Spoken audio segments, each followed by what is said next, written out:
Hey community, this is Dr. Hugh, and today what I'm going to be talking about is blood sugar and how blood sugar can damage your mitochondria, and we call that dysglycemia.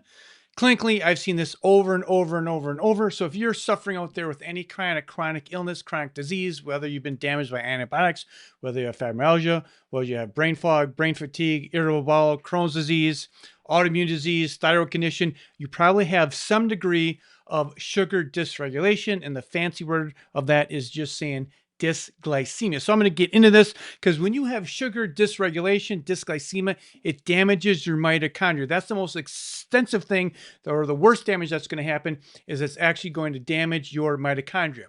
So what I've seen clinically here, I've been doing this now for 27 years. So I've been doing this a long time. So here we have a nice healthy mitochondria. So right in here, this is what you want to see. You want to see your blood sugar between 85 and 120 with or without food. So let me just say that again. Your blood sugar should be between 85 and 120 with or without food. That's going to provide your mitochondria with a very consistent fuel supply. And of course, that fuel supply makes the ATP that you need to produce energy and to heal. So here we have too low of blood sugar right in here. In my opinion, it's anything between 84 and less than that. And then we have when it's actually too high in here. And you can see right in the middle here, we have a nice, healthy, robust mitochondria. And then we have sugar dysregulation. You can see what's happening to that mitochondria. They are just not functioning optimally.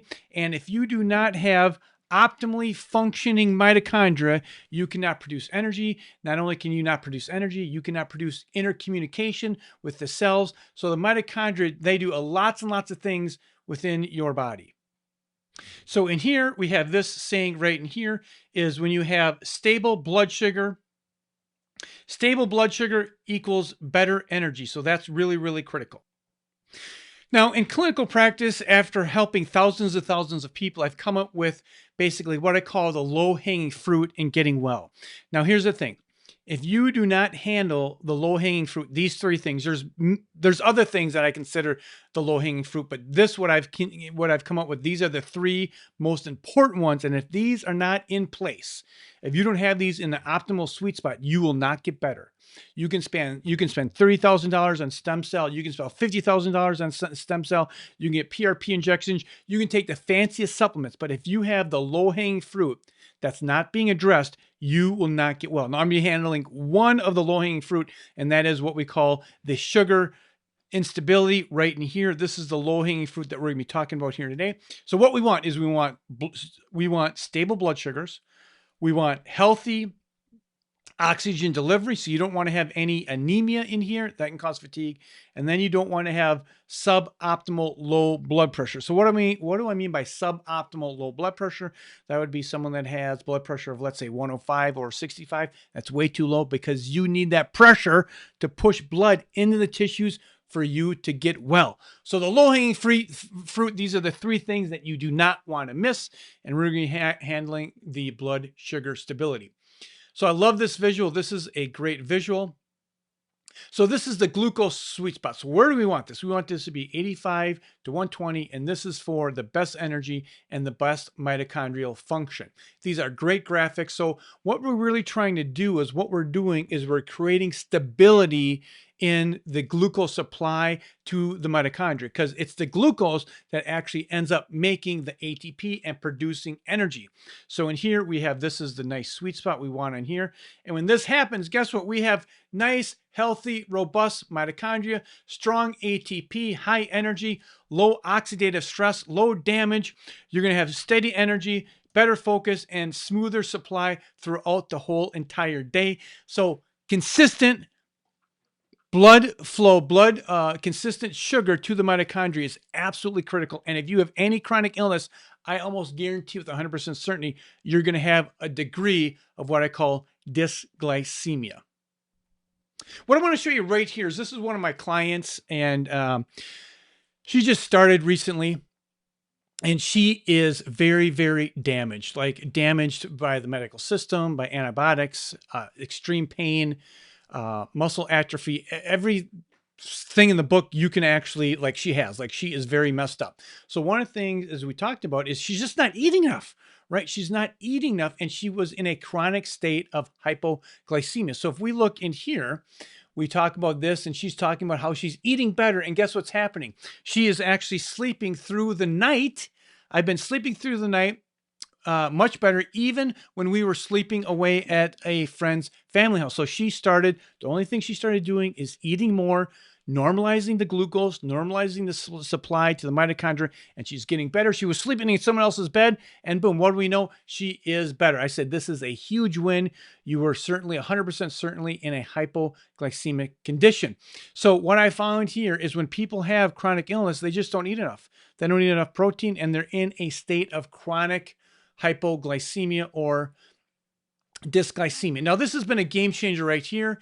This is called the Lingo, right? So this is the Lingo. This is a continuous glucose monitor, and this has changed the game. And what I mean by that is a year ago, these monitors were $500 a month. You can get this direct. You don't have to have doctor's notice. You can go and just buy it. It's direct to consumer now. And a year ago, they were $500 a month. This has revolutionized the game to finding out if you have dysglycemia, if you have hypoglycemia, or if you have hyper. You can have hypo and hyper. And in fact, a lot of the clients that I work with, they have a mixed pattern. They have hypo and hyper. And this is very bad for mitochondria. We want consistent sugar glucose to be between 85 and 120. And that puts the least amount of stress on your mitochondria. The least amount of stress in your mitochondria. If you have any kind of chronic illness, your mitochondria are stressed out, and they don't need any more stress on those little guys in your body. So this is the game changer. This is the Lingo, and they have basically what I would call like these maintenance plans right here. So for a 4-week subscription, for 4 weeks, it's $89. $89 for 4 weeks. And this is for a 3-month subscription, which is $249. It's not auto-renewed. You have to actually go and renew it. So for $89, you can check this for a month. And I guarantee within 1 month, you're going to know how bad your dysglycemia is. And in fact, the next slide I'm going to show you is of a client. And within a 1-month data set, they have about 7,000 data points. This is how often this continuous glucose monitor checks your sugar. It's very simple. You just put this little thing right on your shoulder right here. You just push it in there, and it goes to your phone, Bluetooth to your phone, and you monitor your blood sugars. This has been an absolute game changer for my clients since it's come onto the market at such an affordable rate. I mean, $89 for 4 weeks. And then $249 if you want to do the 3 months. I think the 3 months is actually the best way to go. And this is why you can catch the pattern. You can catch if you have a dysglycemia pattern. And then on top of that, if you do the 3-month program, then you have enough time to see what foods and what you're eating and not eating and how often you're eating that's going to spike these sugar levels. Okay, so this is one of my clients right here. So this is her glucose levels right here. I'm going to kind of go over this here so you understand this. I know it's kind of confusing, but stay with me, because if you understand this graph right here, you're going to understand what the heck is happening. Okay, this is what I want to show you right here. So this is the actual data. This is what you're looking at right here. This is the actual Excel spreadsheet that she emailed me. Then I put these numbers in chat, and it came up with these amazing graphs. So what I want to show you right here is this is on May 6th, right? May 6th of 2026. And you can see right here, we have number 2. Now I'm just going to scroll down here, and you can see how many data sets we have. We're at 3,500 right here. Scroll down, we're at 4,600. Scroll down, scroll down, scroll down. And basically a month later here, where are we sitting at? We're sitting at April 12th. So April 12th. So you can see in like a month, we have over 6,000 data sets. So this is a massive amounts of information. This is going to catch patterns that you can't catch otherwise. And this is going to be a critical part in you getting better and recovering. Okay, so let me go over this graph right here. So this is the actual data I showed you. So we have basically 6,800 data points, and I plotted this out. The green right here, the green is where we want the blood sugar. This is between 85 and 120. So that's what we want to see, between 85 and 120. This is the most optimal range. Now you can see all these other spikes up in here.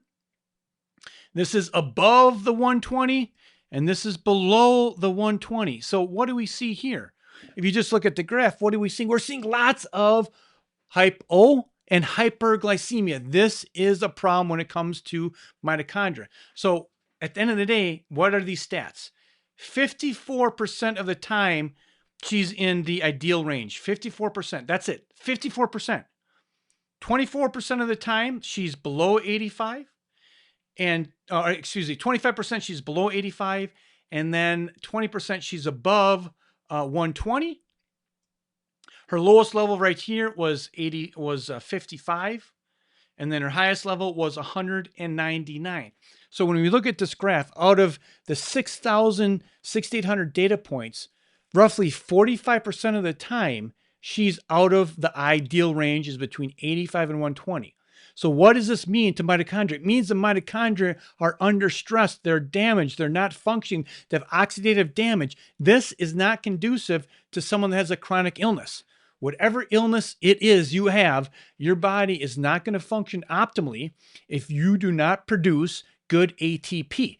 So this is a massive discovery that we found. Here's just another graph that I took all the data lines and I just put it in there just to give you enough visual right here. So right here, this is all the normal. This is 85 to 120. This is the sweet spot. And then you can see all these different markers up in here, right? This is all high and this is all low. So this is not a very ideal situation when it comes to recovering and getting better. I love visual pictures here. So this next graph is just a little cleaner. It makes it a little simpler so that you can see. So the ideal range is 85 to 120. We have that right here. And then you can see in this spot right here, this is the ideal. So she's at 54%. Below, she's sitting at basically 24% below right here, and then she's sitting at 20% above. So like I was saying, roughly 45% of her daily expenditure, her calories or glucose levels, is outside of the optimal range. And when you're trying to get better, you got to put everything in your favor. So in here, I did some research, and if you want to see this research right here, you can just grab this link. This will be on my website. So this is all research. What I want to show you is I did some research on hypoglycemia. And it says this: research indicates that hypoglycemia, critically low blood sugar, okay, so I'm just saying anything below 85, acts as a profound metabolic stressor that directly impairs mitochondria. Check out the word that they use. They use profound stress on the mitochondria. Impairs mitochondrial function and disrupts the cellular energy supply, particularly with the brain. The impact is characterized by a bioenginetic failure, where the lack of fuel triggers structural damage to the mitochondria and shifts the metabolic pathways. So we need to make sure that your mitochondria is getting the consistent blood flow, right? Good oxygen and sugar flow, glucose levels. Okay, so here's what it says about hyperglycemia here.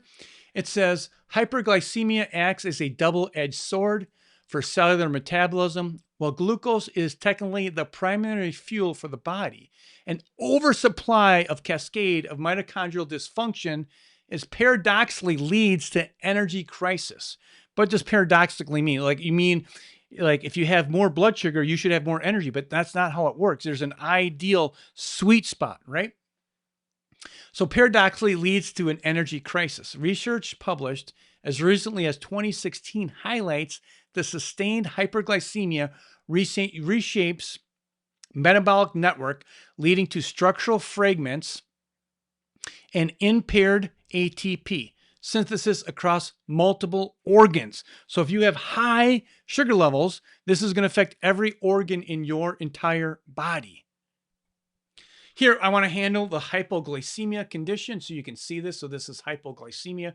And you can see these great graphics right down in here. So you're going to see this picture right in here. So that's a hypoglycemic pattern. You can see those little blue specks here. That's the sugar. And then if we move down here, we have the normal, right? The normal glucose levels in here. So when you have hypoglycemia, You can have shaking, you can be weak, you can be anxious, you can have brain fog. And again, you can see this dipping down in here. The ideal range is 85 to 120. Anything below 85, I consider that we need to address it and make sure that we're normalizing your blood sugar levels. This is just another great graphics. People learn by graphics. And here you can see this would be a normal sugar level. Lots of sugars in there, right? Lots of sugar in there. So it's 79. And in here, you can see that this would be a hypoglycemic condition, not enough sugars in there. So less fuel for cells when this is happening in your body. And then in this condition, we have a hyperglycemic condition in here. So it's above 125. And then you can look at these graphs right here. There's just more sugar there, right? So just more sugar. And again, you can have fatigue, you can have thirsty, blurred vision, brain fog, chronic fatigue, lots of things that can happen if your sugar levels are not within the normal range. And you can see here that this client here, this graph here shows a lot more sugar levels. So no matter where you are, if you have hypoglycemia or hyperglycemia, and the fancy word is called dysglycemia, anything out of the 85 to 120 is telling you that your mitochondria is being stressed and you are not going to be healing the way that you actually should. So how does this fuel supply actually work? So in here, we have blood sugar, we have the glucose, right? So the glucose goes into the cell, it goes into the mitochondria, right? And this is where it starts to make the energy, right in this area right here. That's where that glucose goes in the mitochondria to make energy, and it produces ATP. And then we have a great battery. So we want to have consistent fuel supply going into the cell, and we want to have consistent ATP being made.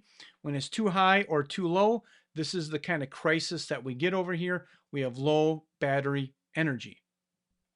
Here's another great graphic. So in here, it's showing us that we have low glucose levels. What happens here? Best range, 85 to 120. And then we have high glucose levels. And here, you can see with the high glucose levels, it can cause inefficient ATP output, oxidative stress, low ATP output, and all these things can happen in your body. Here's just another great visual. This is the roller coaster. This would be a mixed pattern.